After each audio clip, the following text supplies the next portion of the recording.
Or, yeah, computers. I'm sometimes the only one in the building, you know, and my secretary and yes. And a few cards. Hello, Juan. Hello. Hi. Good afternoon. Good. Okay. Yeah. Okay.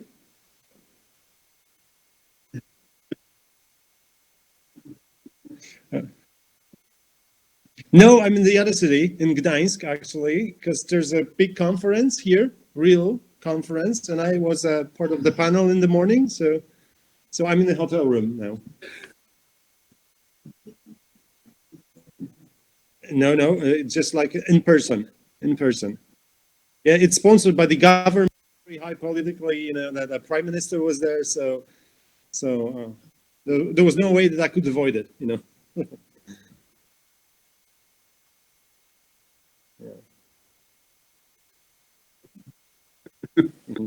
The computer.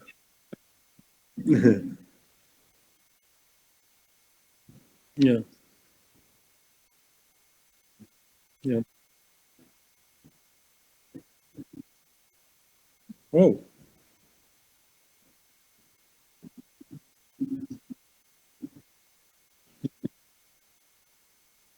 Oh, yeah.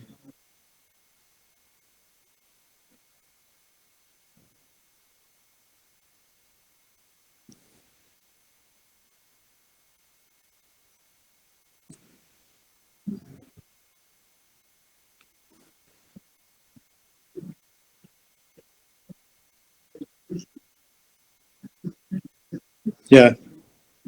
I'll try to do that because everything is in Spanish here in this Google Meet. So Lucky you. Oh my God, this has to be yeah, yeah, no, yeah, and oh my God. Uh, oh, do you see them now? Okay, okay.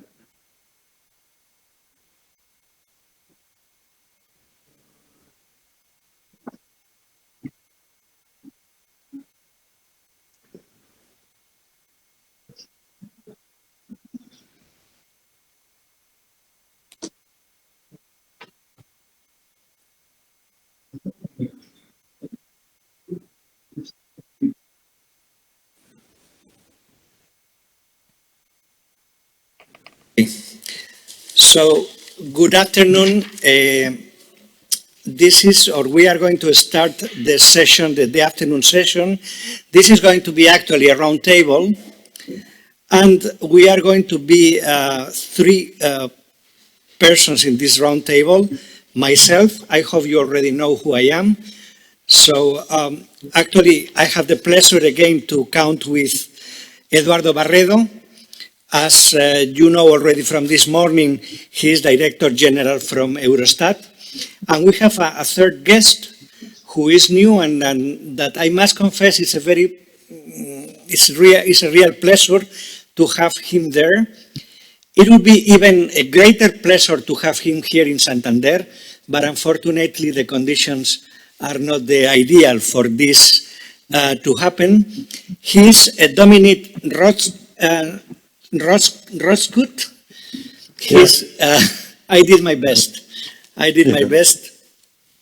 He is director of the Polish National Institute of Statistics, and he is also the president of the partnership group within the European statistical system. I said it, for me it's a pleasure to have him here. He has been in academics. He has been also in regional statistical offices, and he is now currently in the national position. So somehow I feel very close to him because I have a sort of very similar path.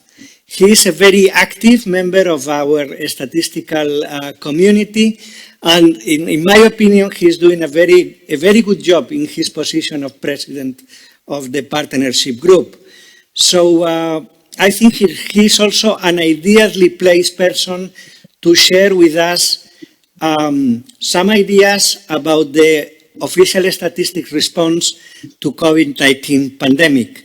So, if you don't mind, I would like to start with you, Dominic, and then Eduardo, and I will close the interventions of the round table, and then we can just exchange ideas and have some further discussions. Thank you very much again to both of you for being here virtually, and Dominique, is your time. Thank you very much, Juan, especially for the very kind words, and that's a real pleasure for me to have this presentation today. Even though this all virtual, I feel kind of like being there in Spain, and I'm very proud of that. And thank you very much for the invitation. That's a real pleasure. I would like to tell you a few words, and I'll try to be very brief because my PowerPoint presentation is, of course, too long as usually, and I always hope to be very brief. But if I'm not, then just correct me during the presentation. I'll try to briefly tell you about my point of view on official statistics response to COVID-19 pandemic. It's going to be very much biased towards what I've been trying to do here on the national level, but I think most of these things are worth to consider also on the international level. Actually, we're discussing all of these things, and probably we here are not that far away from whoever else is doing something now in the European statistical system. We met very frequently recently, so we've been kind of like keeping ourselves up to date in terms of who is doing what, and most of the things were harmonized and done together. So probably most of these things that I'll cover are not that kind of like a surprise. But anyway, I would like to at least share with you my point of view on that in terms of like how I see this, and that's why I wanted to go through this presentation. Of course, the COVID is something before, and we don't need to discuss, as everybody knows, that it is a real test of a resilience and agileness like never before. And I like to mention this example of a little handbook that has been prepared by the UNECE on disaster and hazardous events, statistics. And even there, I guess I read that nobody has predicted something like COVID-19 that really affected every aspect of not only our own production, but also of the processes that we want to observe with our statistical tools. And that's something that no one really predicted, and probably honestly saying, at least us, I can't say we were prepared for that, in any sense. To some degree, with the general concepts, but not concretely. And of course, I've been doing at my second academic life a lot of research on the innovation. So I'm naturally biased towards the terms and terms that I use there in the innovation analysis, but I think they are very useful when we try to kind of like make some order out of the chaos of our reaction, and so that's why I say that primary dimensions in which I was since the beginning thinking about what we can do, where the fourth presented here. So work organization was the first one. Of course, when you cannot and do your interview face to face, then you have to change the work organization. And this is, an example of organizational innovation. In terms of the process innovation, of course, some shops were closed, so we couldn't collect the prices from the shops. Then we needed some methods and techniques of production that probably took this into account, and this is process innovation. In terms of a communication innovation, there's been a huge demand for statistics and the insight. On national statistical institutes, there were a lot of questions being addressed to us, and of course everybody was expecting that we'll deliver quickly, very profound knowledge about what is going on, so that everybody can take informed decisions. It is not that easy, as we know, to introduce new statistics, but nobody knows that. Everybody is expecting us to do our best at a very quick pace, and new data sources turned out to be something basic, that in terms of these this situation, we clearly needed access to new data sources that we didn't have before, and that's an example of the product innovation. But in terms of the major challenges, I already said that remote work was the first one. We did. I remember coming from Statistical Commission at the United Nations meeting, and 2 days after that, we decided to go fully into remote work, and it took us 2 days to actually configure all the VPN connections to our staff. But of course, some challenges were still with us for the coming months. So there were people that didn't have any computer at home, and we had to give them computers. But we were not able to do that that quickly, like in 2 days. We could do everything in a software side in 2 days, but then to distribute the hardware across the departments, that was taking a little bit more time. Then we have no face-to-face interviews, which is in our system. It was a big challenge because we traditionally have been extensively using face-to-face interviews rather than telephone interviews. For many reasons, the telephone interviews, as we thought and as the previous experience showed, didn't work for us very well, and that's why we had to continue with the face-to-face interviews. Of course, everything changed during the pandemic. Then we had delays in administrative data, delays on the business side in statistical reporting. Of course, what that matters very much, for a statistician is that the regularities that we want to monitor are broken in the background, and that leads to difficulties with imputation and estimation. And of course, communication on the high uncertainty, when you have problems, when you collect your data, then you're less certain with your results. And of course, you need to be very concrete in communication. That led to additional, challenges. And something that I have extended at the bottom, which is usually said as fake news, but I added fake surveys and fake research. One of the biggest challenges that we had in the second month was a little, research, institute that was blaming that labor force survey is basically a trash, and they have come up with some better methodology, and they will now introduce the results much quicker than us. And of course, this was a challenge for us because that really put us in a bad situation and a bad for a limited time. So I want to refer to it as. So I told you difficulties with the primary data collection, need for increased imputation, challenge to keep the data releases as planned, challenge to keep the quality, and need to ensure the comparability across the countries, for example, all over time. Then the simple challenge of, there are many problems to solve and how to prioritize which problems to solve first. This is something that probably we have to come back in later when everything goes away, and then we will have some more time to think about it. But this is a very important topic as well. What comes from our experience in this area, and then response to emerging customized data needs and services. So we had many ministries working on many projects at that time, and all of them wanted a lot from us, and we had to somehow prioritize at least these services for them, just to stop them saying that we were not agile and things like that. So in terms of the primary data collection, that meant for us move to telephone interviews, and it was a challenge. And actually, I can tell you the good thing in a bad situation is that we are about to have a census, and without that we would be lost. But as we are preparing for the census, we have this extended access to the dictionaries of phone numbers, so we could use them for the regular collection, but we wouldn't be able to do that if the census wouldn't coincide with the pandemic. So that was a good positive side of that. Then, of course, household survey sample allocation was a problem because in labor force survey or household budget survey, every now and then we just change the members of the sample. So we need to reach out to the new members, and of course, during that time, it was very hard to reach to them and to encourage them to take part in our survey. So that was one of the challenges that our mathematical team had to work on. Then consumer prices, shops were closed, and that was a very common situation for many countries.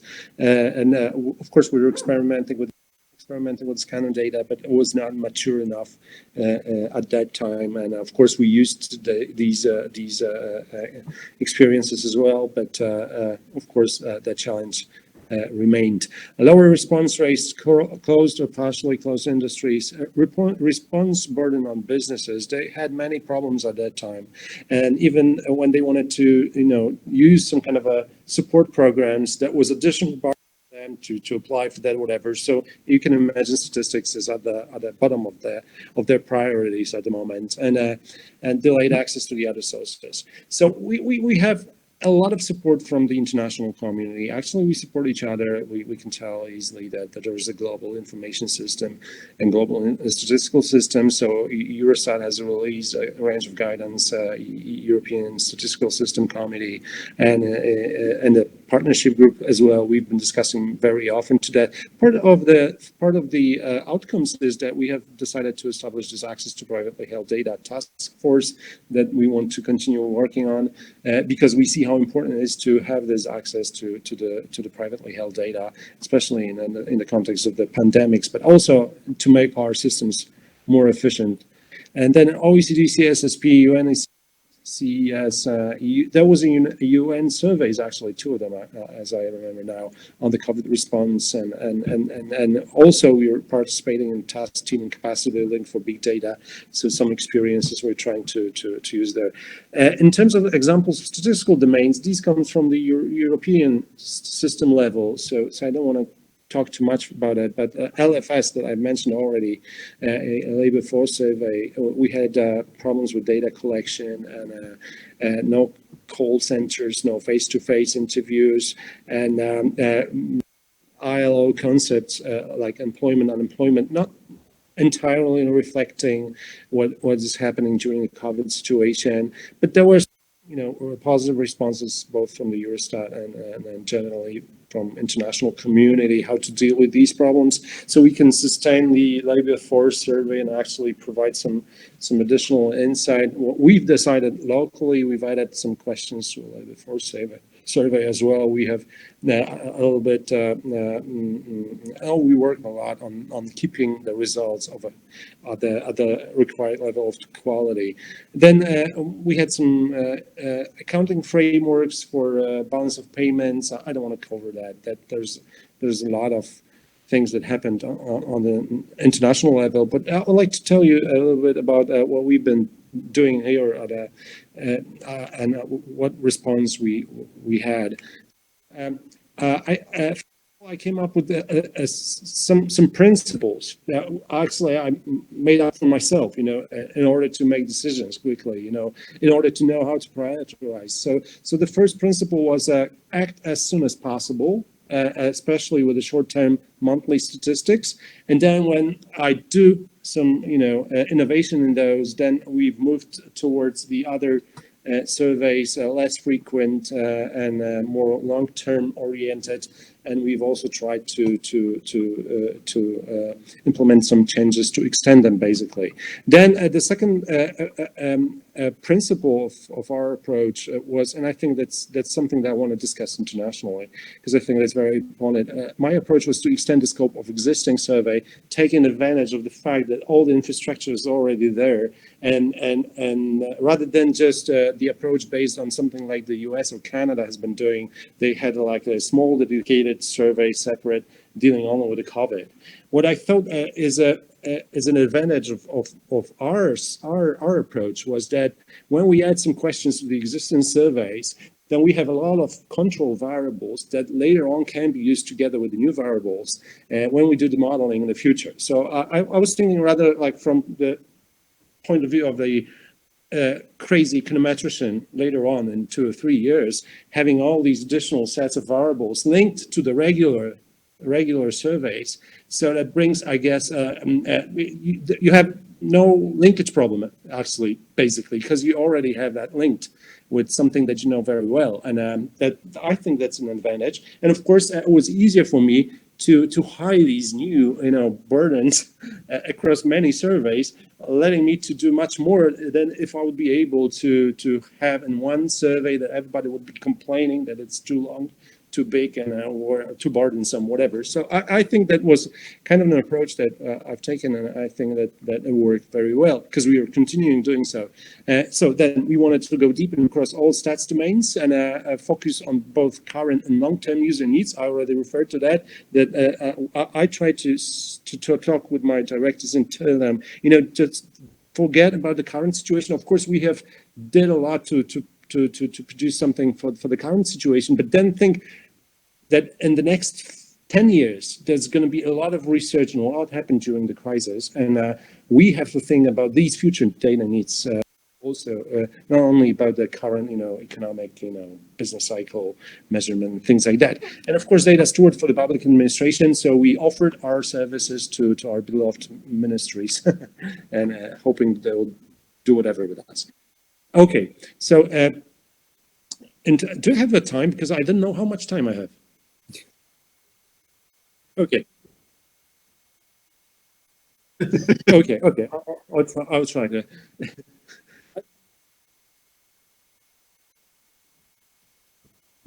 Mhm.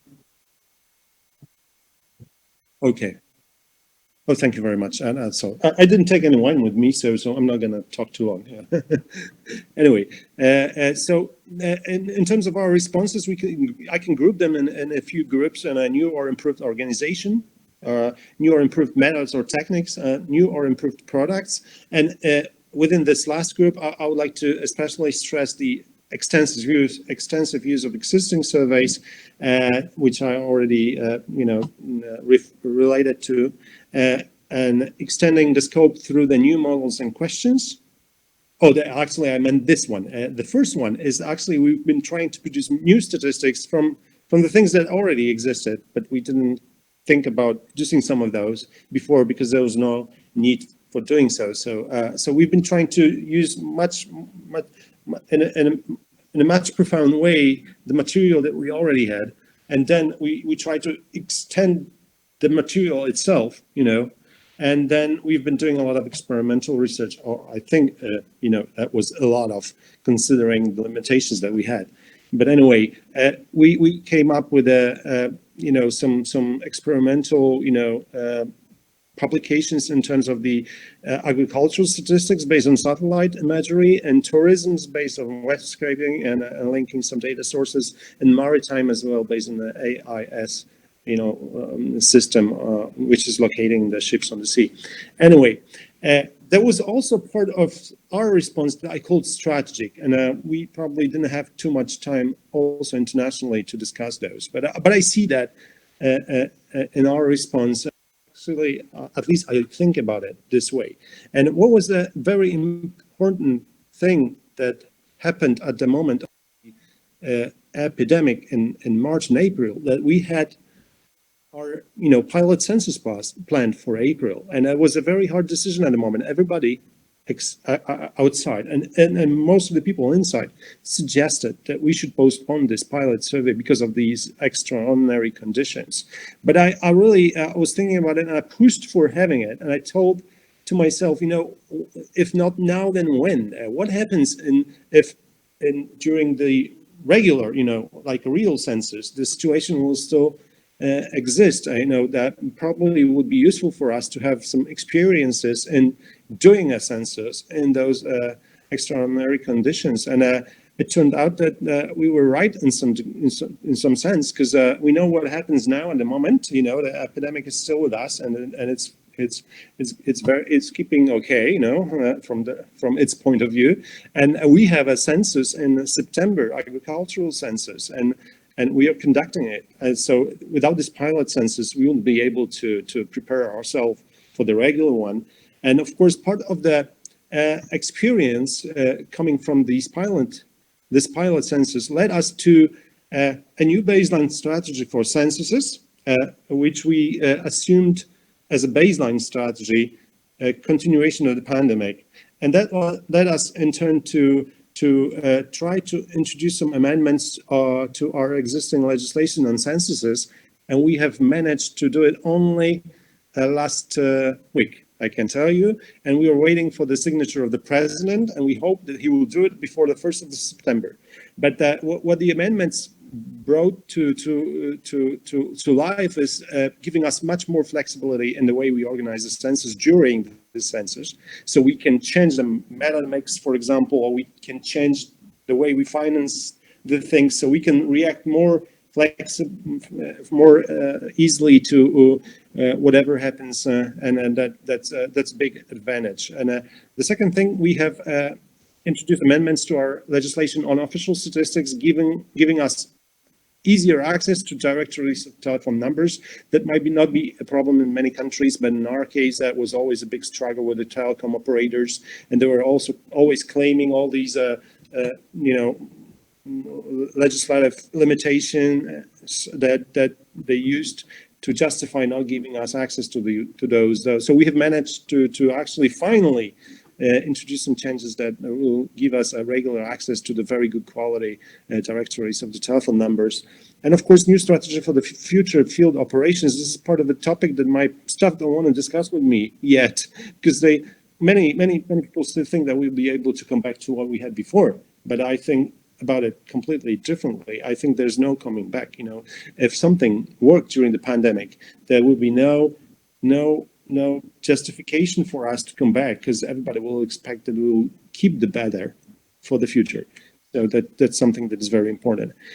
And of course, some of the responses were that we went to from CAPI to CATI, so only telephone interviews and some internet interviews. But of course, that was a challenge. But we have managed to send our troops mobile phones that they could use to actually do the interviews. Then fully functional remote work. We've managed to do that. New tools integrated in existing surveys. We've been very quick on introducing new innovation to the tools that we used before in order to facilitate the effective management of our interviewers network, which is nearly 1,000 people across the country. New, more granular and timely aggregations from existing surveys and extended in-depth metadata, especially descriptions and explanations. We've been trying to explain as never before the little tricky things in our surveys, so that our users can interpret them more appropriately as before. And some of the examples that I'd like to give you. So we use some new data sources, as I mentioned already, on mobility, labor market, and tourism. We did integrate deeply the administrative sources. So because of the census, we have just recently received the access to a new administrative sources, and we've tried to make use of those during the pandemic very quickly. And we've been doing a lot of servicing for the other ministries, and we've been providing regularly data for epidemiological research at the universities. We have created an economy dashboard, which is available online already. We've created a special page on the information on the COVID, but in terms not of COVID in itself, but also about what we do about the COVID in statistics. So there's one reference point in which you can find any additional thing that we've done.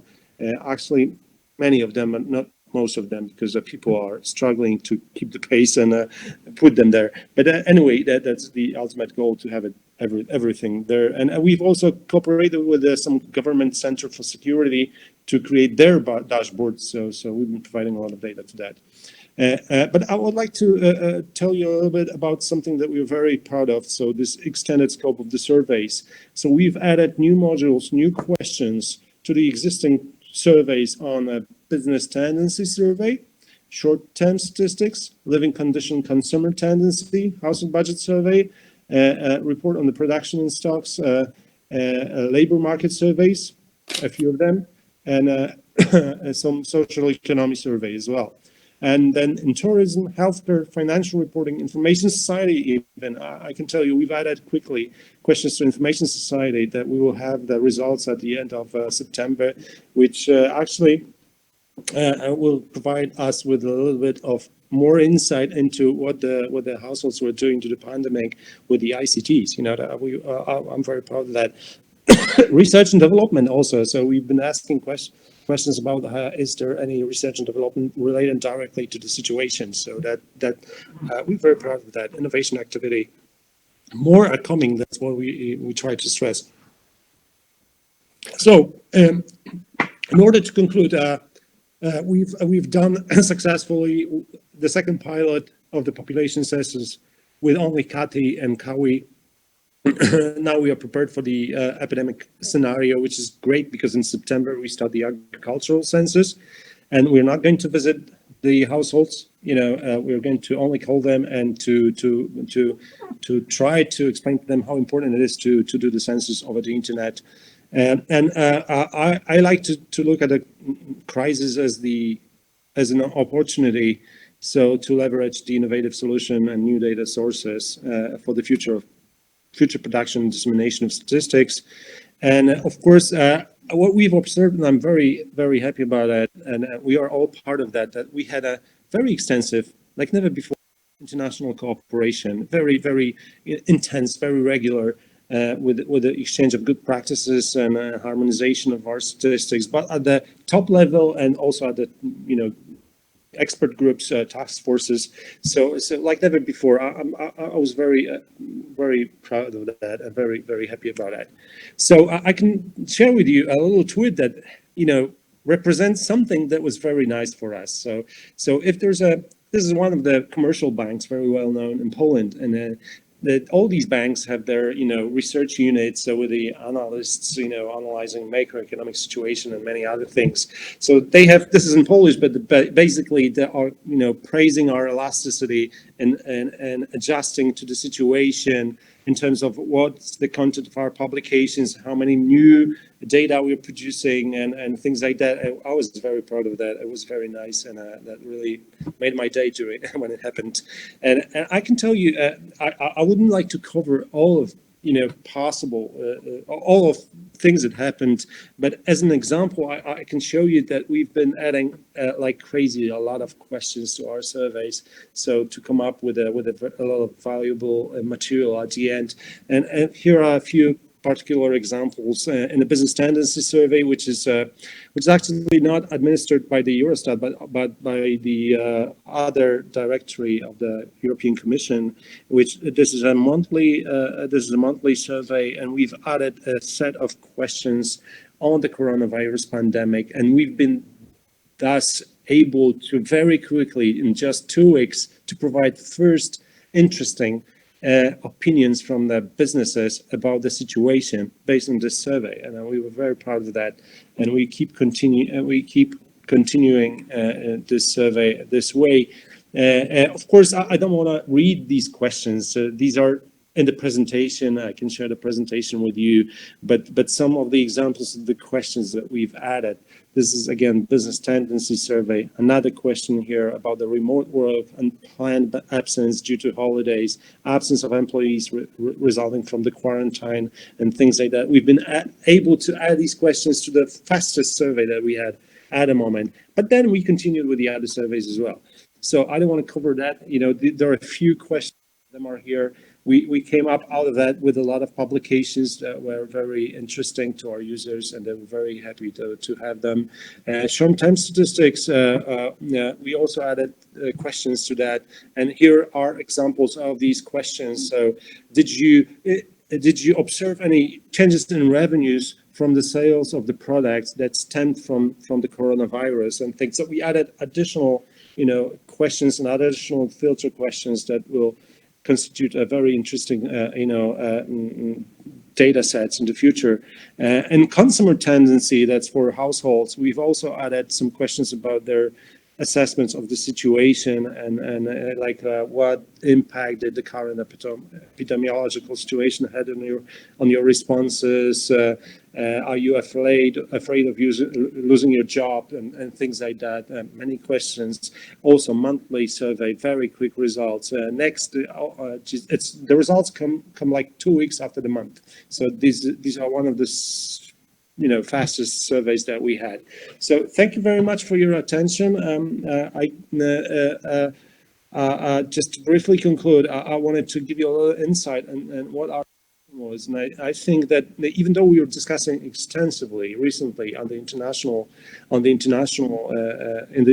community what we've been doing, what we should do, and how we do it, there's still a lot of discussion ahead of us, and I think there are a lot of beautiful experiences from all the countries that I think will strategically, in the long term, make a quality change in official statistics. I don't want to say that anything was wrong with the official statistics, but I guess this will allow us to take a huge step forward in terms of the development, both thanks to the increased effectiveness of how we organize our processes, and thanks to the innovation in terms of how we produce statistics, in terms of methods, techniques, and new data sources.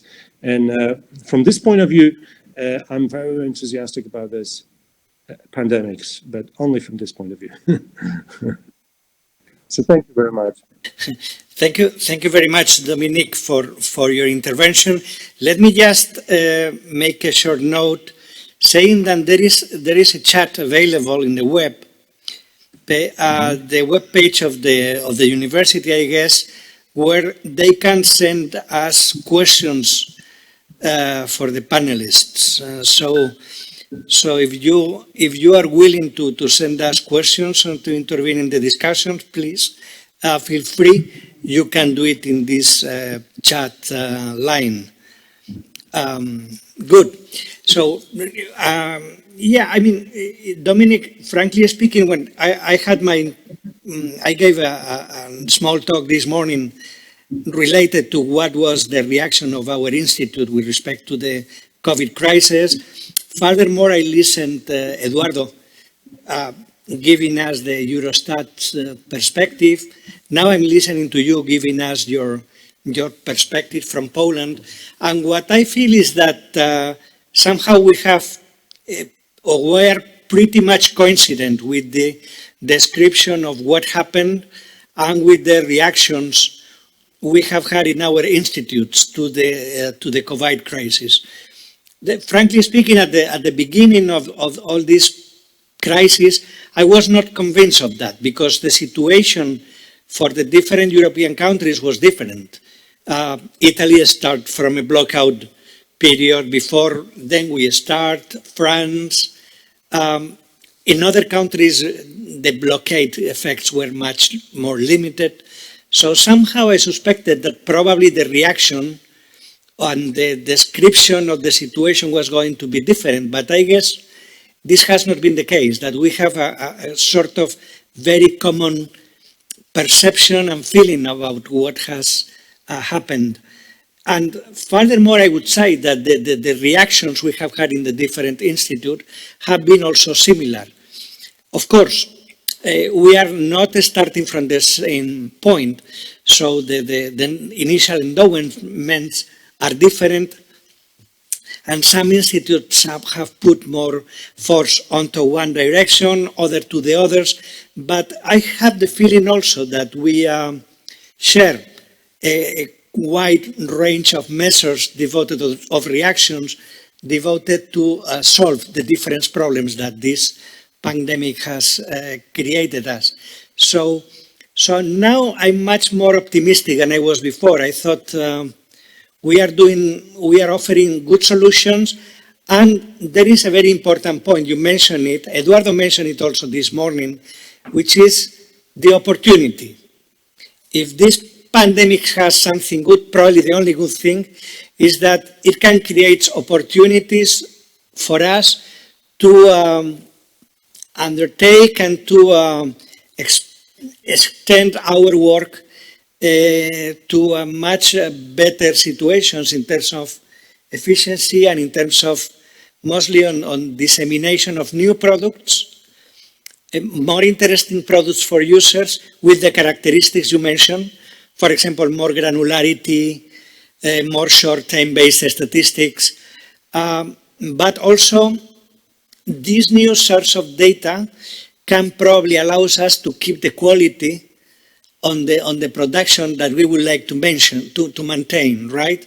At some point this morning in the session, someone mentioned a sort of trade-off between quality on our data and granularity, frequency of this data, that at some point there might be a loss of quality because we need to be faster and we need to be shorter in terms of our reaction. No?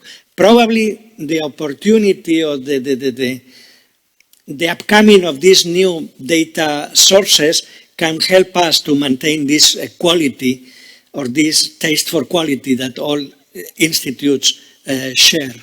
So I'm really happy to have listened to you, because somehow I think it really streams very well or frames very well with the interventions we had this morning.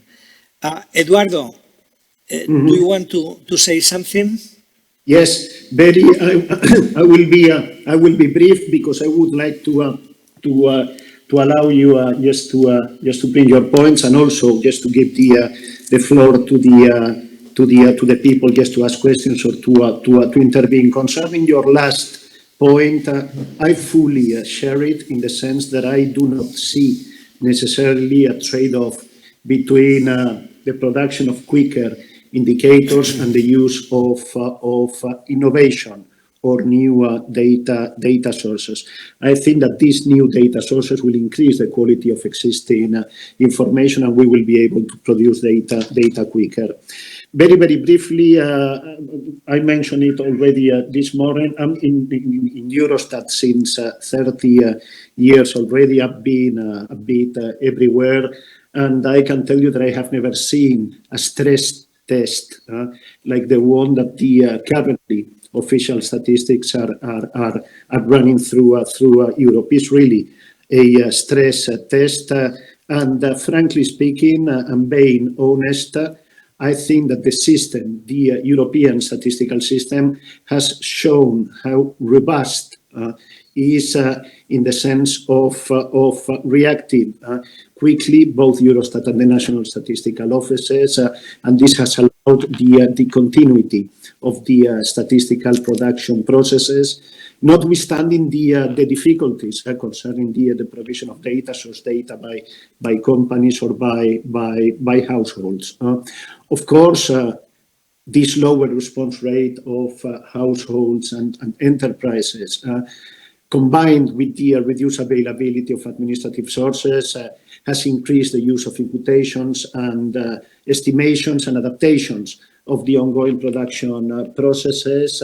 And we will have to analyze also what is the impact on comparability of data over countries. But in general terms, the system has shown the robustness, and the title of this panel, it is Lessons Learned.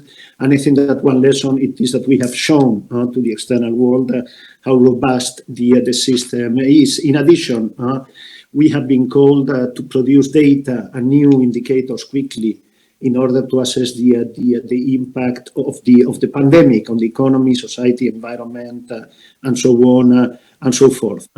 So we have undertaken many efforts that Dominic has described in Poland, you have described in Spain this morning, and I think that we have had a quite good reaction to the issues, as Dominic mentioned, in full coordination, not only by Eurostat but by other international organizations. This coordination is certainly crucial. It is an opportunity to enhance the ESS partnership by increased collaboration, support, and exchange of best practices within the system.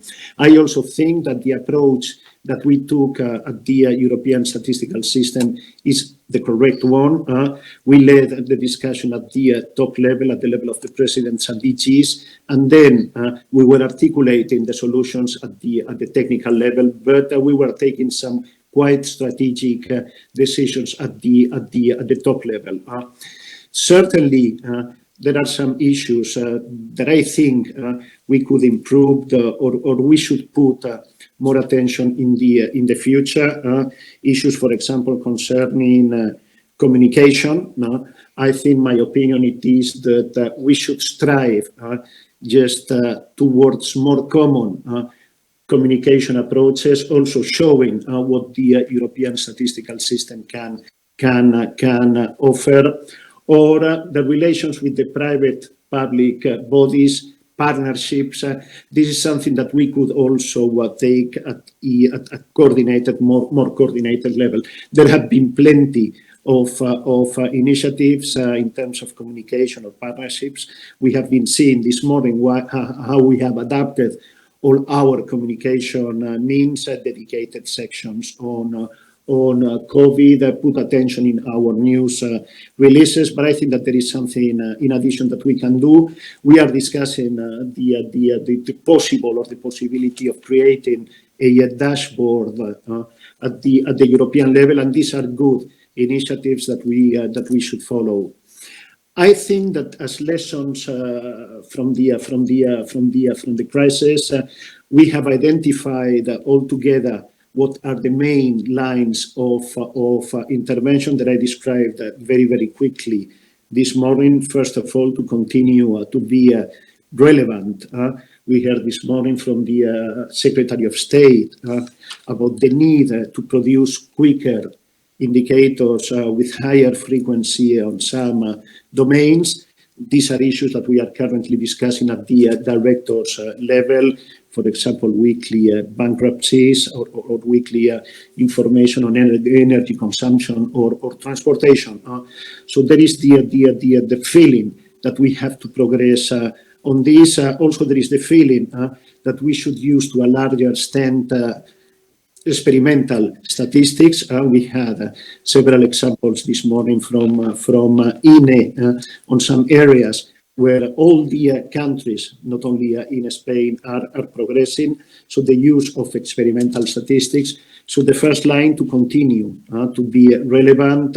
The second issue, it is to anticipate. It is very important to anticipate and to know what are the problems that we are going to face in the coming weeks, in the coming months, hopefully in a context of recovery. What will be the indicators that we need, the information that the users will request.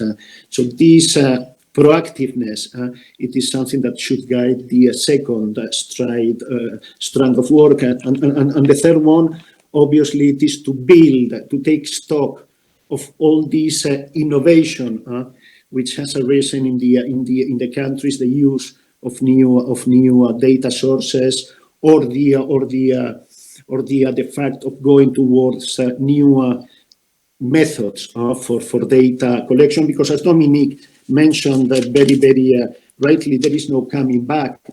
I mentioned this morning as well. We have to learn from this because there is no coming back. These will be issues which are integrated in the agenda. So how to take stock of all these national initiatives and to go to the European dimension, first of all, to try to change best practices. There is no wish of harmonization as such, but this change of best practices, and also this concept of leaving no one behind. In some European countries, they do not have many resources. They would like also to introduce these new methods, and this common discussion can also help these countries, or even countries who would like to join the European Union, such as accession countries. But I'm very, very optimistic in the sense that I repeat, I'm in the house in Eurostat in official statistics since many, many years, and I have never seen such a spirit in all the member states of moving forward. It is not only the need coming from the pandemic, because, we needed to get access to the data, so we have to develop new methods. There is a genuine wish in the countries just to think on the production methods, on the use of new data sources. We have been, I'm not going to say pushing, but very, very well that in the last years we have been promoting the agenda of modernization.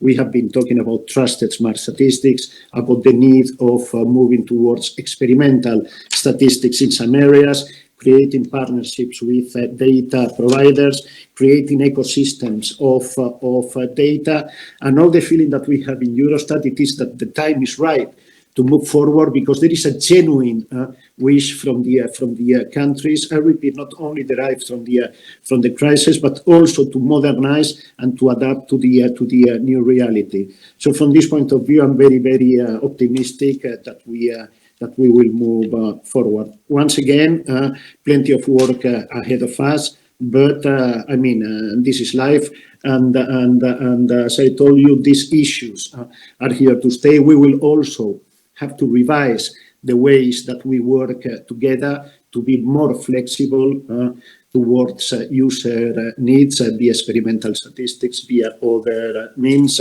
working methods among ourselves. So we have just a panoply of actions in front of us. But I repeat, and I finish here, what makes me optimistic it is that there is a genuine wish in the countries to move forward towards this new direction. So thank you very much, and of course I'm ready just to take any question you would like to raise. Thank you.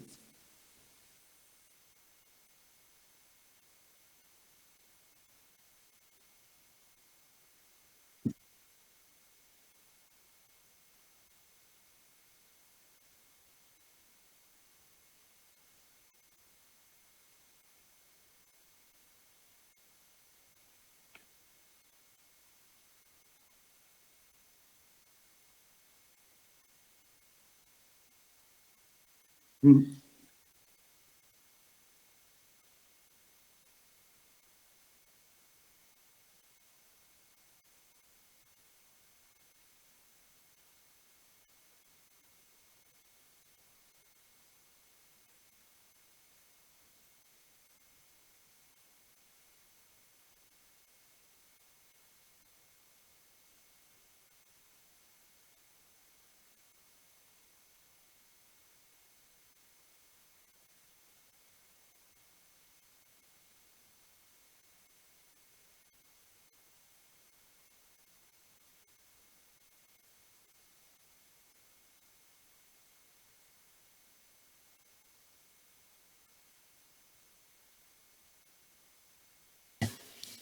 Sorry.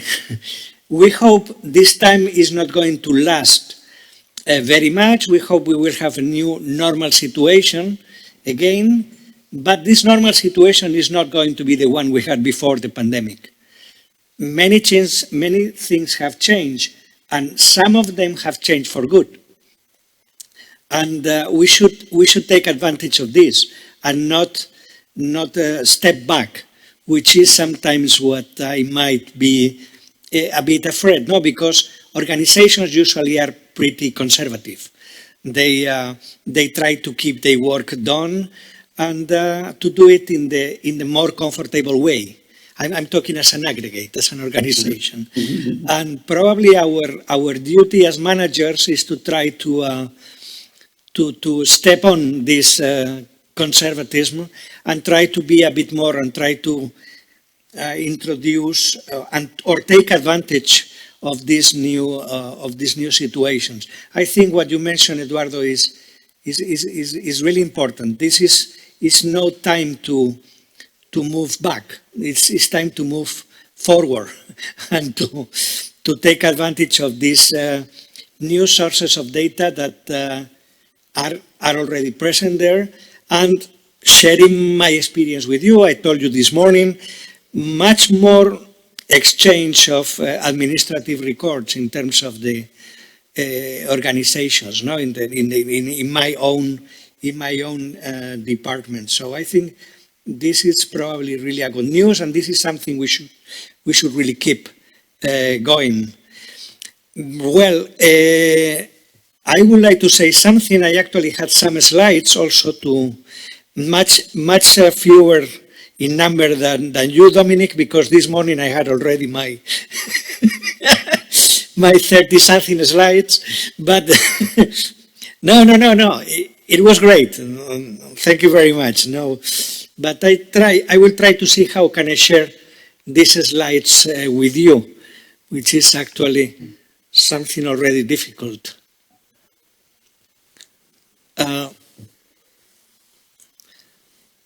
Let me see. Sorry.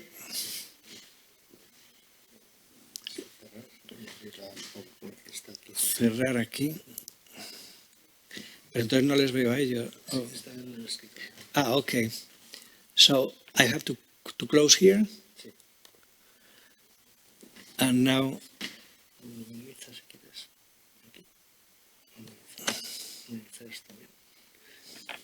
Okay.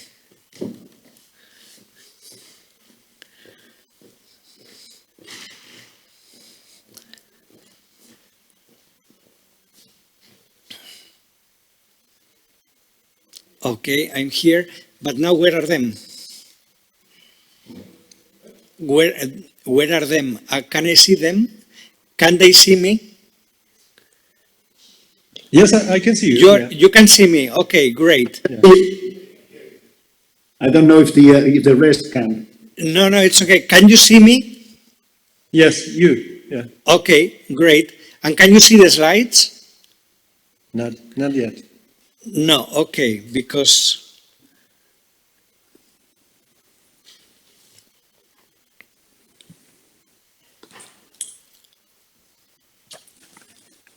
that.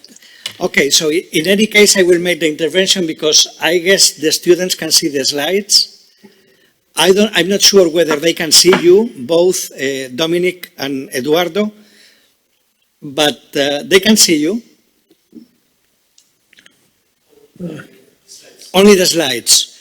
Okay, but in any case, you listen to me. So I guess we can keep going. Yeah. Okay. Well, what I have in my slides basically is well, first of all, lessons that we have learned. As I told you, I fully share the description of reality you made, Dominic, and you, Eduardo, made this morning. Basically.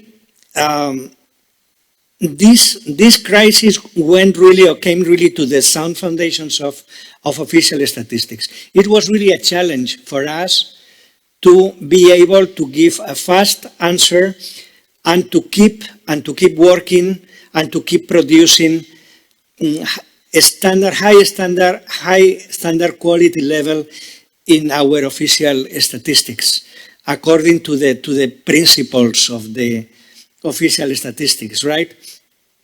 And I think I have the impression that we have succeeded in this target. We have had resilience, and we have been we remain doing what the society was expecting us to do.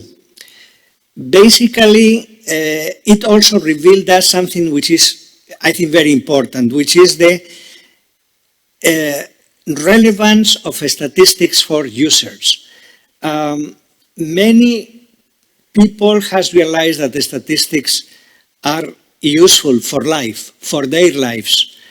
And this is something that empowers us in undertaking some changing and developments that previously probably were much more, or we were more reluctant to do, just because we were not sure we were going to have enough support outside our institutions. My impression is now that we have this support and we can undertake these challenges. For us also at the National Institute of Statistics was very important, and from the very beginning we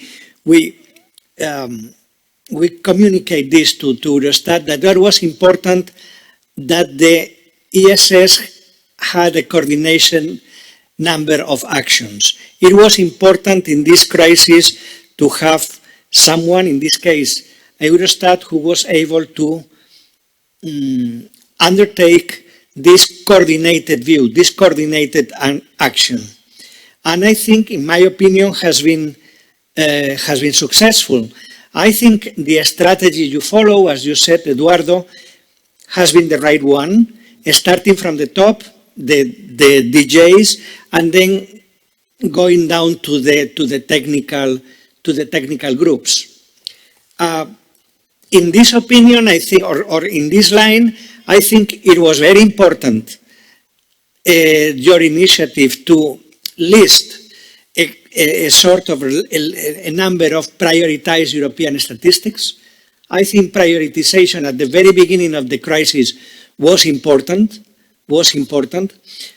And second, the guidelines and the methodological notes have been very helpful for, I think, for all institutes. At least in my case, they have been very, very useful. It's true that they were times complicated to discuss about methodologies and about ways to solve problems that were falling into our arms in just minutes or hours. No? So, in my opinion, and I'm talking about someone who at some point worked on methodology, we have had really rich problems to distinguish and to decide. I'm talking about the meaning of a consumer price index. As you, Dominic, said, and we mentioned all this morning, how could we understand some definitions of LFS variables within this blockade? All these issues, or how, for example, to distinguish between firms that were not willing to give us or provide information, or firms that were really, that we were closing because of the blockade. Then we have situations or methodological problems that were of great interest. And it's true that at some point, although I must say I'm happy with the solutions and in general terms that technical groups adopted, sometimes it would be desirable, maybe when all these things happen, deeper discussions about the methodological solutions we have given to this problem. But again, I must say that we had the problem just now, and of course it was needed to solve it in short and in efficient way. And I think this was done. There is also a third, a new challenge that I think comes directly from the crisis, from the pandemic. No, we all, and I'm talking personally about you too. I think before this crisis started, we were very enthusiastic about the modernization of statistical production, and I think, and you mentioned it before also, if something is, or in all this pandemic has been good, is that it has accelerated the rate at which our institutions are being modernized, are being renewed. And this is, I think, very important and very interesting. Once this process is happening, I think there are two relevant issues at a European level that need to be discussed.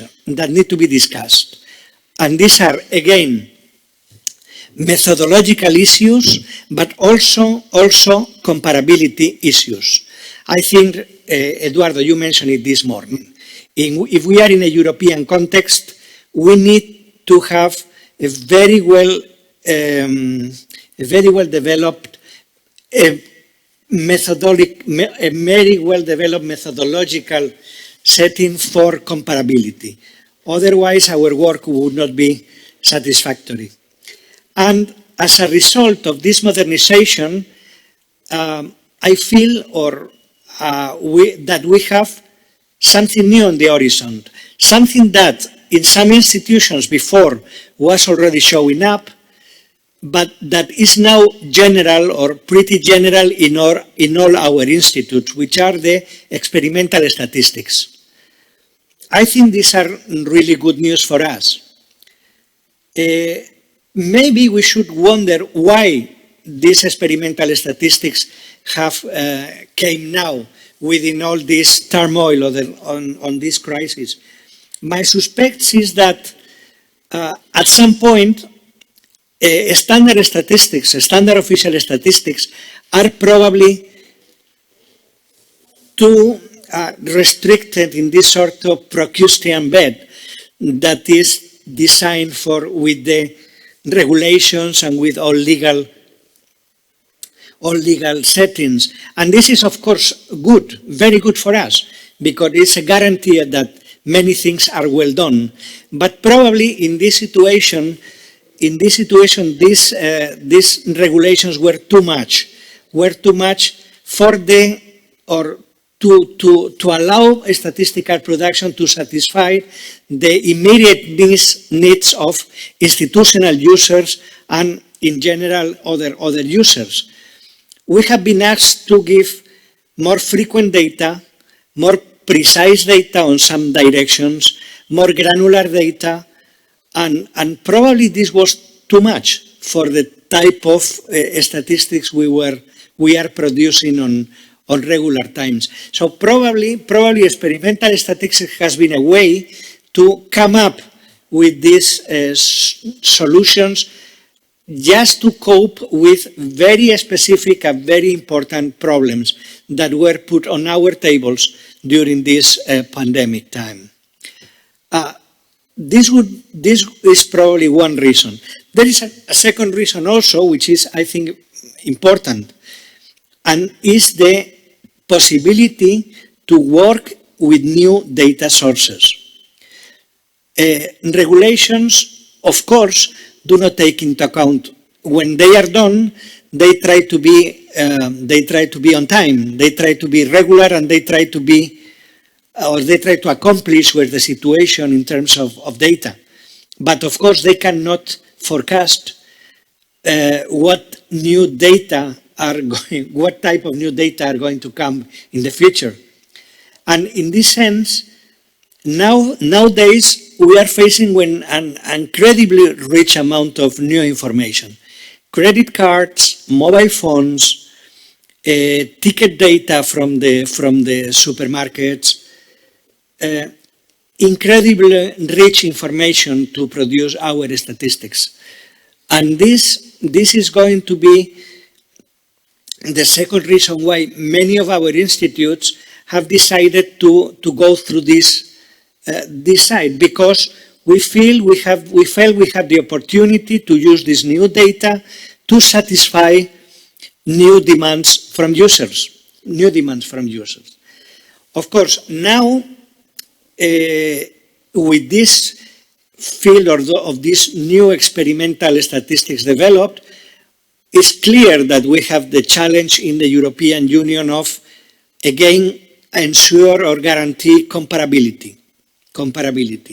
And there is a lot of work to be done there, but that's why we are here. I mean, so I'm optimistic. I think we will surely achieve a good way to establish a frame with reasonable comparability between these experimental statistics that have been produced across the European Union. It's also true that, as I mentioned this morning, experimental statistics must have to be the top of the flight, where later standard official statistics are going to be there. So somehow these experimental statistics have the duty of tracking the rest of standard statistics. So I think in this sense is also a very important issue. And now I would like to make a last point, with something which I think is is just directly derived from this experimental statistics issue and the use of data, which is the access to privately held data. As you mentioned, Dominic, we have, I would say, a very exciting working group within our partnership group, which is particularly devoted to this privately held, to this access to the privately held data. And I think it's very important that the European statistical system develops a global strategy for the next years, just basically to, I have it in the slide, but I know you don't have it, so let me just make a brief summary. Considering in this area different challenges that we are facing, we need legal solutions to the access to this privately held data. We need to fix up which is the role of NSIs as regards data stewardship.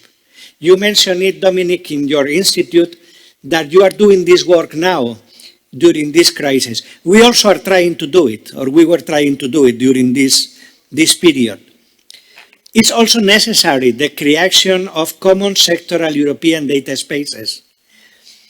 And I think it's very important the inclusion in the Future Data Act of rules on B2G data exchange for the production of European statistics. I think for me it's a crucial issue that has to do with I mentioned before, the development of experimental statistics as a motor, as a track for the standard for the standard official statistics. How could be, and this is something that we have already discussed in the group, but I think it's interesting to say it here, how the SS could be involved in the implementation of the European data strategy. I think, first of all, the ESS has a lot of experience in the treatment of data. We know how to handle data. We know how to treat data. We have solid methodologies, we have dissemination tools, and we have quality results. And we also have very good, well, I think we have good principles in terms of independent, equal access, transparency, and statistical confidentiality. Let me just make a bit detour in this term of statistical confidentiality. I think this is going to be very important. It's already now in our days important, and it's going to be important, more important in the future. Last year in Spain, when we came up with the statistics of mobility based on mobile phones, there were a lot of concerns about the privacy and the confidentiality of this data. We explained it, and we were able to explain society that by doing this operation, we were not violating at all any of the rules of privacy or confidentiality that were already based in the Spanish legislation and in the European legislation. But I think it's a very important issue that will have to be discussed in the close future.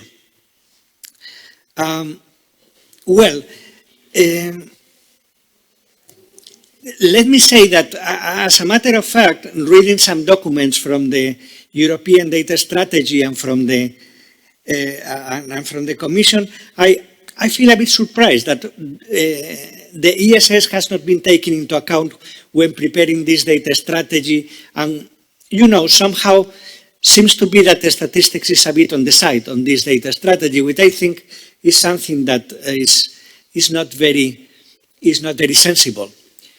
Well, secondly, I would say that we have actions that need to be, or we have some events in the close term that, or in the close future, that they need to be treated and they need to be discussed. We are going to have, or we have already the draft of the e-privacy regulation. We have an implementing regulation of the Open Data Directive concerning high-value data sets. We have a regulation on European data spaces, and we have a Data Act. All these are projects that are already being worked through, and these projects include data sharing from government to business, from business to government, and it tends to me that all these projects have to do a lot with the statistics and with data handling, and therefore I have the impression that we should be there.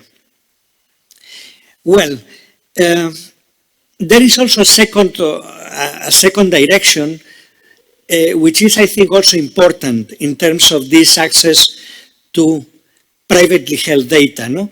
That have to do with the communication and stakeholder engagement. We have also mentioned it here today in different times. We have felt a lot of social sensitivity as regards as privacy, as I said before.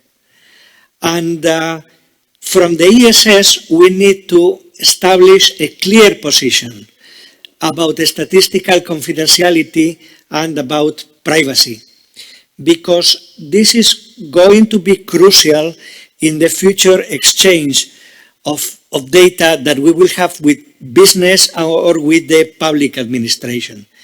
Our users, our society must be confident that as they are till now, that the data we are going to use and the information we are going to use is going to be kept on privacy, and all statistical principles of respect to this privacy are going to be kept and maintained. Well, finally, there is also an issue which I think is important, and it's the communication to the government. I think this pandemic somehow has helped us in this direction also. Nowadays, our authorities, our government, are plenty aware that these private databases are or do have a great potential in terms of information for production of official statistics, because we can achieve more granularity and timeliness and reduction of response burden. I think it's probably also the right time to undertake this way with respect, because I have the impression that our governments now are much more aware that of the interest of this privately held data to be part of the statistical production. Okay, thank you. I'm sorry, because I wanted to mention this part of the privately held data or the access, but I think is relevant and is a direct conclusion of what we were working or we were discussing before about about experimental statistics and the new developments we are experiencing once this pandemic crisis has happened. So, okay, I finish here my intervention, and maybe I would like to see you again. Let me see if this is possible.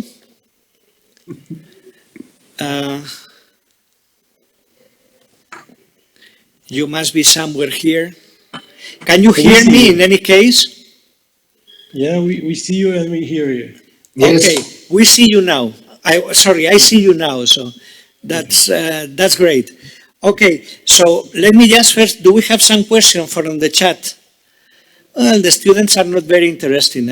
I'm not very, probably it's the time of the afternoons are more complicated, and probably the language does not help either, because there is not simultaneous translation, but in any case, okay, do you want to step on? Do you have some comment, or? Dominic, you start? Okay. Just a few comments based on what you have said. It was very interesting, and thank you very much, Juan, for that. Because I love listening to others, because I make a lot of notes, and it makes me, thinking about the things. First of all, I'd like to start with the end. You said something that would be useful to have some kind of like a EU legislation related to the access to the privately held data. that would help with the, I don't know whether this was your intention, but certainly it was your intention. I agree with it fully that this kind of a regulation would help us to communicate domestically also on the issues related to the privacy. Because when you do it alone, like you did with the mobile data, whatever, so you have not too many arguments. You can say, "Oh, we are a statistical office, and we've been taking care of confidentiality and privacy for years." But then you're just limited with a number of arguments you can use to actually, to justify and to really convince the public that what you're doing is right and is fully secure. And then what happens in my case, for example, now I'm doing a lot of interviews about the census. And of course, the issue of data protection during the census, confidentiality, privacy is one of the major ones is being brought up by the journalists. And I always use this. I do it deliberately. I just start with that we have a long tradition in statistics, and we've never violated that with caring for statistical confidentiality, which is actually something much more stronger than just regular privacy or whatever. But then I always add this one thing and of course, statistical systems are allowed to gather this information by a special point in the GDPR that actually sees that the statistics is something important. This is a public good that has to be produced, and it gives us this possibility, which is kind of like a break of the rules concerning the other areas of the government, but for the good, that, and I always use this argument that the European legislation also says that there's a special derogation for statistical systems because the thing that we're doing is so important to the society, and that we can do this. So for example, I use this argument to justify that we are doing a census, and I guess something similar would work for the new data sources and all these privacy-related issues stemming from using mobile phone data and others like that. I think that's always good to have this European level in order to strengthen all the parts, like domestically on the European level, our communication on the privacy. And the same kind of a conclusion comes in terms of your discussion on what should be the ESS role in the EU data strategy. And I think, again, just something came to my mind, which is probably, I shouldn't say, because we are just like, statistical nerds, but it's probably very harsh to our, other communities dealing with the data. But I thought to myself, our data is too precious to be left to be managed by others. And I think we really have a long tradition of knowing what the data is, and we know that no one else has, and still we are being forgotten by these other communities in the overall process. Because I see the same thing happening domestically with our Ministry of Digital Affairs, that they try to come up with the new ideas, and they always somehow mysteriously forget about the statistics office. But at the end, after 1 year, 2 years, 3 years, it turns out that this is us who has to save the project or whatever. So, yeah. So I guess we have that problem both on the European and national levels, and we struggle with that. But probably, we should deal with that. I do agree that access to new data sources is extremely important, and to be very, just like I'll sound like a politician now, but I think the European Union, in order to exist, it really needs a strong European statistical system. It really needs a strong European statistical system, both on the European level and national level, exactly the way we are trying to do it. I think that's a prerequisite for EU, and I like this. I love this, that we are working together so often and doing so many things in a harmonized way.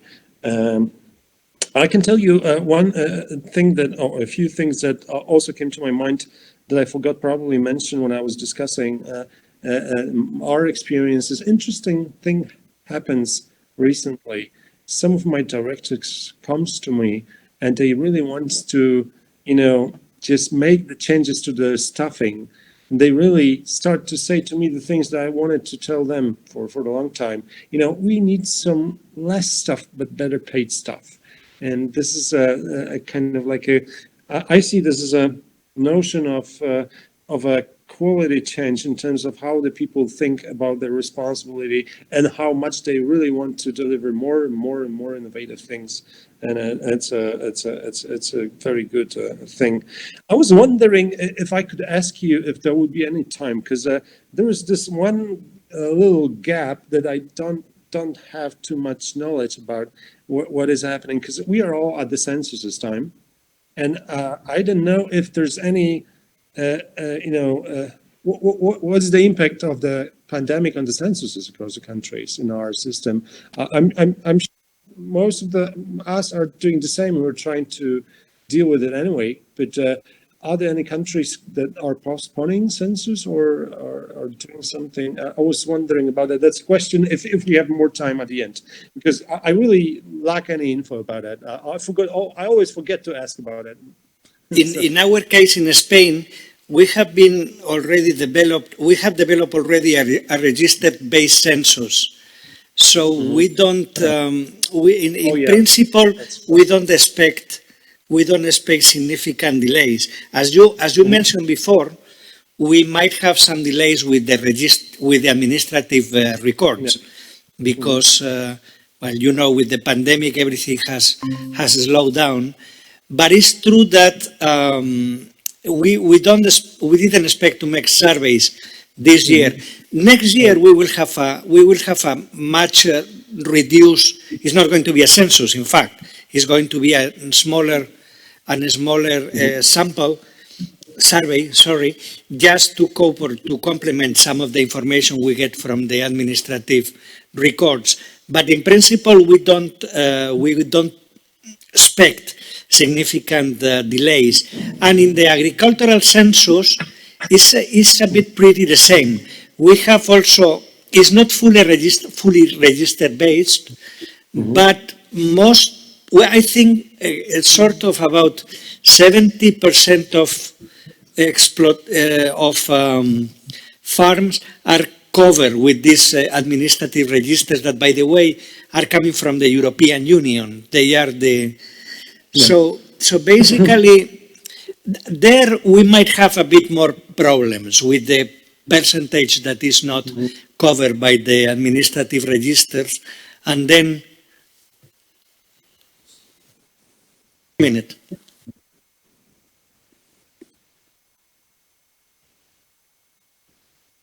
we have one question, it seems to be that. Yes, sorry, yes.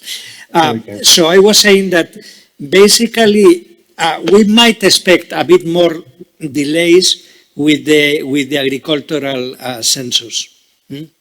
That's what I would tell you. Yes, but in this sense, I think the fact that we have a register-based census has been much more interesting for us in this term, because otherwise it would be a problem. It would have been a problem. I can share your concerns about that, because it's not really important. Yeah, or it's very important there.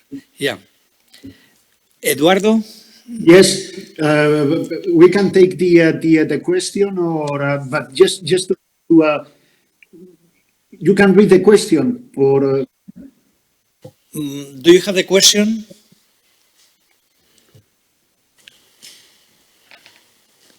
No? Yes?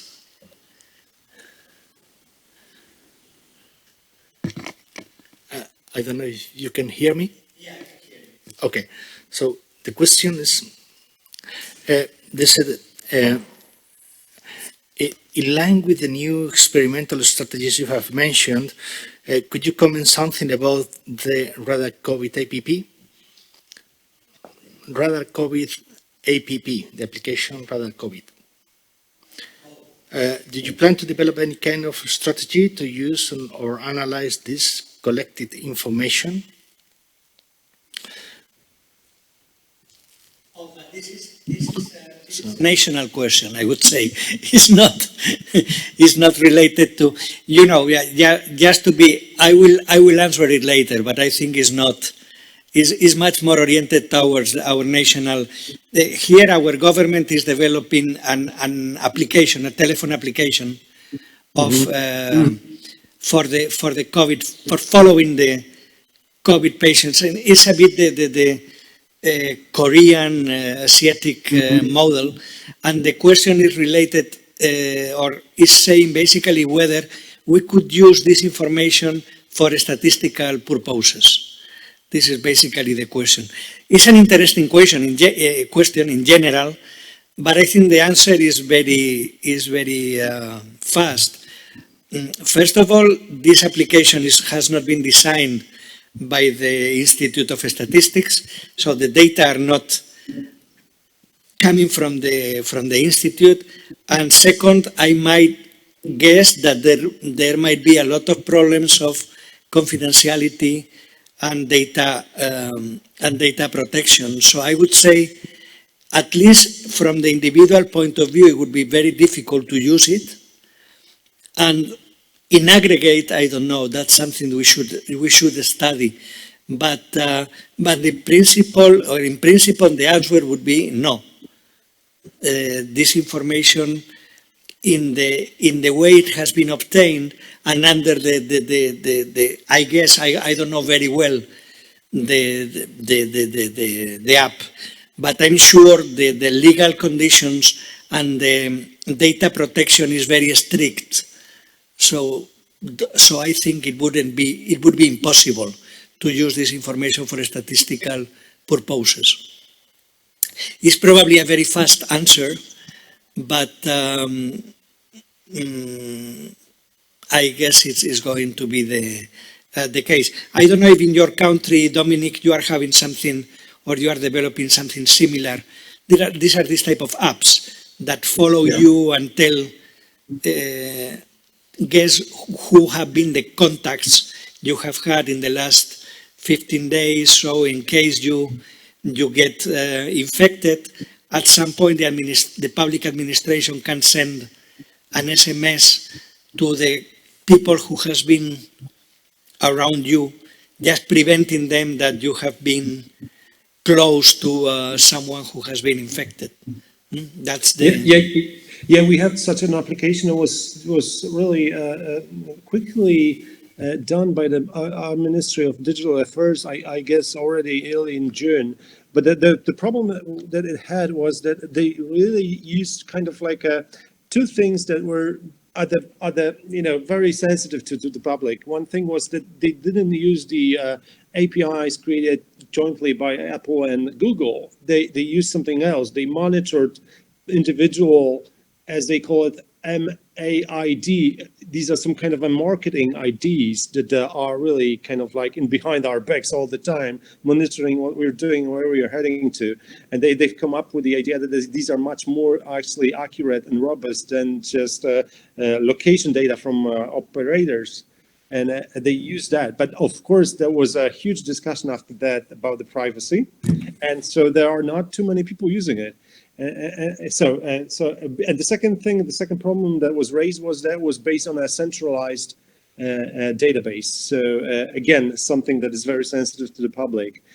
So I was trying, even now when you've described your application, try to quickly find out if they have improved those two sensitive issues, but it's so hard to really find out the robust information. How is it done? So I can tell you, not many people use that, even though we theoretically have it. People have issues with that. Yeah. Mm-hmm. Actually, I think that the idea of these applications is very good. I think it has been a good job there, but I have the impression too that the European societies are more reluctant to share their locations and relationships than, for example, Asian, Korea or China, where probably the society is rather different, right? And well, this is the world, right? I mean, we are different, and situations are also different. But in any case, I don't think I have the impression it's very difficult to obtain from these apps information that can be processed in terms of statistical basis. And that I would be very doubtful that this would happen. And one more thing that I wanted to mention, because I find it out now, because I didn't know that there are already some fake applications that are trying to trick people into thinking that this is the true application. So that's another. That's, oh my God, that's like the malware pretending to be the real application. So it's not an easy topic. Yeah. Yeah, I just read it. Okay, Eduardo, No, I think that it is clearly a no-go, and especially in those countries. Let's put it like this: German attitude, like Luxembourg, for example, or even Germany's sensitivity towards these kind of applications. It is quite complicated. In particular, in Luxembourg is a country where you have many non-residents, and it is very difficult to implement as well. So there is no feeling. Just to come very quickly to your comments, Juan, I think that you have raised many interesting issues. Issue of comparability is a crucial one, and I know that this is a point that came at the last meeting of directors general and presidents. We have made a big effort in terms of methodology, but this is something that we have to continue in the coming months, just to analyze the comparability across the countries and across time. I fully agree with you. I also fully agree with you on the point on experimental statistics. My view it is that we have to have a reflection, probably at the DG's level, of what do we want to do with these experimental statistics, in the sense that we have a sort of toolbox of instruments. We have regulations, we have implementing provisions or delegated acts. We have, for example, ad hoc modules that we add to the Labour Force Survey or to the SILK survey, on a similar way of what Dominic was describing, the extension of the surveys. It goes along this line. And then we have these experimental statistics that we realize we all understand what they are. These are statistics using new methods, new techniques, more imputation, more assumptions, just to identify and to see particular problems. But I think that we need just to have also a sort of, now that all the countries, because it is not just Poland or Spain in this particular case, because I have you, all the countries, Germany, everybody is developing this kind of experimental statistics. So what do we want to do with them at the end of the day? Also to harmonize a bit the approach in the case that this will become one day, let's call it official statistics. So we need a sort of discussion along these lines, a strategic discussion. Access to privately held data, it is a key point. I fully agree with you that we need a global strategy on this. We need to reflect on the business model that we want to put in place. We need to discuss what means access to data, what is the business model. It is each individual country that is going to get access to the data from the same company. It is something that we can do on a European level using economies of scale. So we need to think a bit more. The legal issue, it is a crucial one, and it is what it is being discussed currently, as you know, because you are both members of the task force. Of course, Dominique as chair of the PG, and Juan, you are also participating. We have several options on the table, either to go for a specific legal instrument, to try to associate ourselves to other initiatives of the Commission, or to go for sectoral. But this does not fly. What I would like to say is that I mean, the legal issue is an important one, is a key one, obviously, but there are more things, and you have mentioned several, such as confidentiality. It is obvious for everybody that both input, so confidentiality, and statistical disclosure control, so from the output side, change absolutely in a context of use of big data, that we will have to start thinking about methods instead of suppression, to move to perturbation methods, just to hide the confidentiality. But it is a reflection that we need. You have mentioned communication and stakeholders relation, which is key, and this is why we have called this trusted smart statistics. So the trusted is the first thing. We need to produce things which are trusted by the bodies.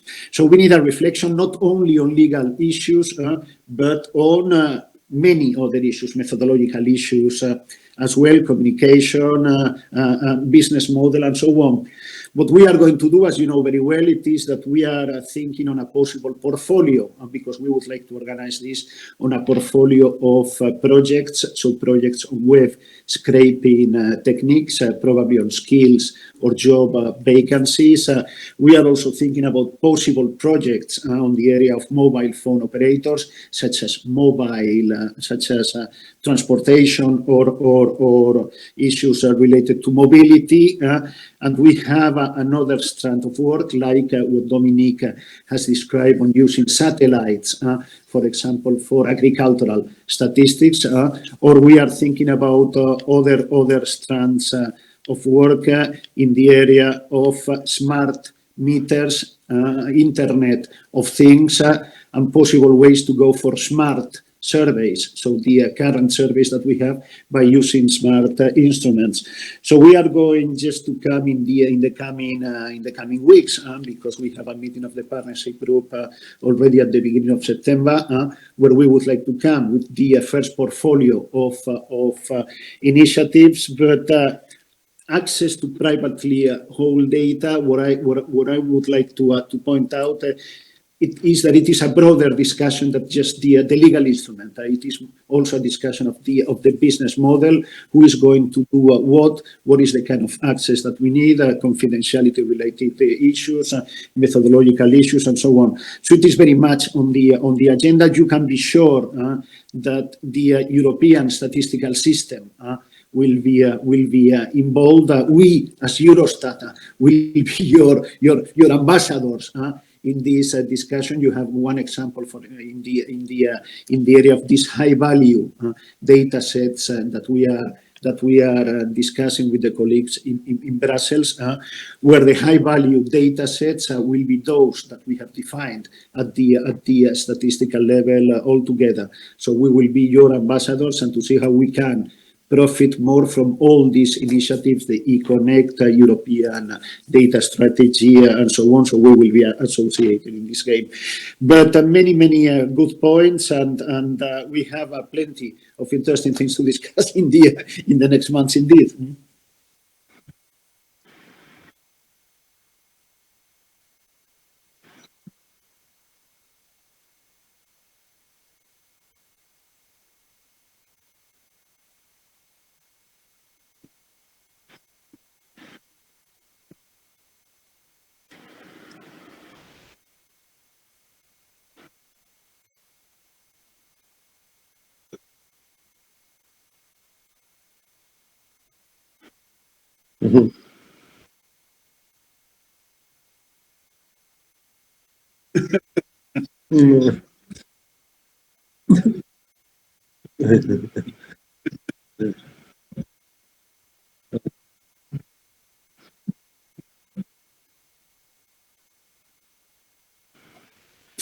Sorry. I say it again. I was just saying that thank you very much for being here. I really appreciate it.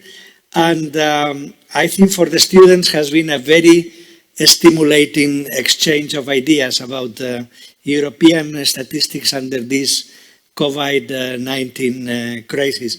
Thank you very much, and hope to see you soon in better condition and possibly presently. Okay?